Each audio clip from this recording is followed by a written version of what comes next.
Feelings, like water, can be as strong as a tidal wave or as gentle as a ripple. Like the waves on the ocean, they rise and fall and can swamp you if you're not careful.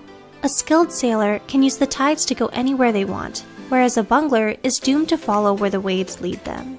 To help us all sail true, here are 10 more psychological facts about human feelings. 1. Emotional signals. Erving Goffman, a trailblazing social scientist, distinguished 2 types of emotional signals, intentional and unintentional. He called these 2 types of signals given and given off, which serve as forms of communication. Goffman named his theory after the drama that actors perform on stage, where they try to portray the character's emotions and hide their own. Even the best actors have trouble with this. An example of a given sign may be that loud laugh you make at your boss's joke. A given off sign would be your eyes unintentionally squinting in annoyance at his bad sense of humor. Really, he's making jokes about the Jersey Shore in 2019? 2. Prototypical emotional experiences versus general emotional effect. Imagine running away from a bear. Pretty scary, huh? Now take away the bear. Suddenly, you're just running a cross-country race. Emotion scientists have recently begun to make a distinction between prototypical emotions that are directed at a definite thing, for example fear, and emotions that aren't directly at anything in particular, such as a feeling of general well-being. Anxiety is a notorious form of undirected emotional effect. People who have anxiety often can't name exactly what they are anxious about, but scientists hope that by distinguishing between these categories of emotion, we can come up with better therapies. 3. Feeling good and feeling enthusiastic. Benedict Curti, a Harvard psychologist, believes that all images can be related on 2 levels: how good they make you feel and how enthusiastic they make you feel. In technical terms, the good feeling is called valence, and the enthusiastic feeling is called arousal.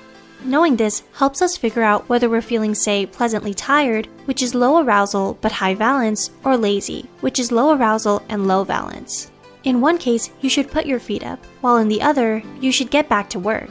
Some more examples. A picture of 2 swans makes people feel good, but not all that enthusiastic, whereas a picture of fireworks makes people feel about as good, but a lot more enthusiastic. Where do pictures of kittens fall? Both very good and very enthusiastic. Of course, the internet already knew that. 4. The emotional life of punctuation. Compare these 2 text messages. I'm done, or I'm done. They feel different, right? One is the beginning of a breakup text, and the other is someone celebrating the end of exams. Psychologists believe that punctuation in text messages can replace nonverbal cues used in conversations. While texting became popular, some people worried that it would lead to us forgetting how to relate to each other. It turns out that text messaging isn't the end of the world. However, while we can communicate some emotions over text, it may be best to save important conversations for in-person, because in-person conversations have much more nonverbal signs. 5. Emotional vocabulary. Lisa Feldman Barrett is a psychologist on a mission. She wants to help people use less medication, fight less frequently, and feel better overall. How? By increasing the size of their emotional vocabulary. According to her, someone who can distinguish between feeling righteous indignation and feeling lousy is better equipped to respond to those feelings in a skillful way. People who use large vocabularies of words for emotions visit the doctor less and are less likely to lash out when they've been offended. Who knew that the path to happiness begins in reading the dictionary? 6. Emotional amplification. Yesterday, Bob missed his bus and was late to work. Scientists believe that the emotions he felt about that depend on a process called emotional amplification. If it's easy to imagine a good outcome, such as making it to work on time, he would be really annoyed when something bad happened. But if it's hard to imagine things going well, he wouldn't be too bothered at a bad outcome. The next time you get annoyed about something, you can console yourself that you were on the right track. If you were completely hopeless, you wouldn't get annoyed in the first place. So maybe his friends should tell him that they admire him for trying so hard to be punctual. 7. The amygdala. Johnny Storm from the Fantastic Four is the Human Torch. But did you know that you're the human fire alarm? Well, in a way you are.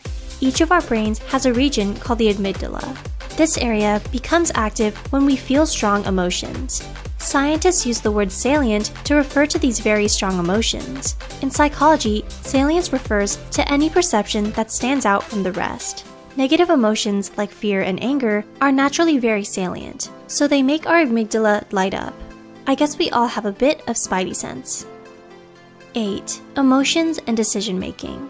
Psychologists are starting to discover that our decision-making process is intimately wrapped up in our emotions, in both good and bad ways. Even decisions that seem cut and dry, such as I'll bet $20 on black at the roulette table, are highly charged with feeling. Our emotions serve as guides, those nagging feelings of this is too risky, or I don't feel sure about this, are worth listening to. While early generations of scholars believed that emotions always interfered negatively with decision-making, we now know that they can sometimes help. But, just to be safe, if you're feeling emotional, maybe it's a good idea to stay away from the craps table. 9. Emotional appeals in political campaigns. Politicians aren't known for being the most honest people, but there does seem to be a method to their madness. Researchers studying the 2004 US presidential election found that political ads generally followed a set pattern. Early in the campaign, ads focus on invoking pride. Near the end of the campaign, ads focus on provoking fear. The message seems to be, if you want someone to go with you for the long haul, appeal to their pride, and if you want them to take action, appeal to their sense of self-preservation. 10. Display rules. Have you ever told someone a joke and been met with a stony face? And when you ask them why they didn't find it funny, they say, I actually find it hilarious. Cultural psychologists study something called emotional display rules. Different cultures have different norms about expressing emotions. In some cultures, emotions are expressed very obviously. We refer to these cultures as ones that amplify emotions, whereas in others, they're not expressed at all, even when they're strongly felt. These cultures are said to negate emotions. When you're speaking to someone from another culture, it's wise to give them the benefit of the doubt. A comedian has to know their audience. This has been 10 more psychological facts about human feelings. Some people feel gloomy about the future and say that technology is making us lose our touch with our creative, emotional sides. But as we learned, emotions are far from absent. They are with us by instinct, are present with us whenever we make decisions, and even show up in scans of our brains. There's a quote which says that emotions should be owned, felt, then allowed to leave. I can think of no better advice.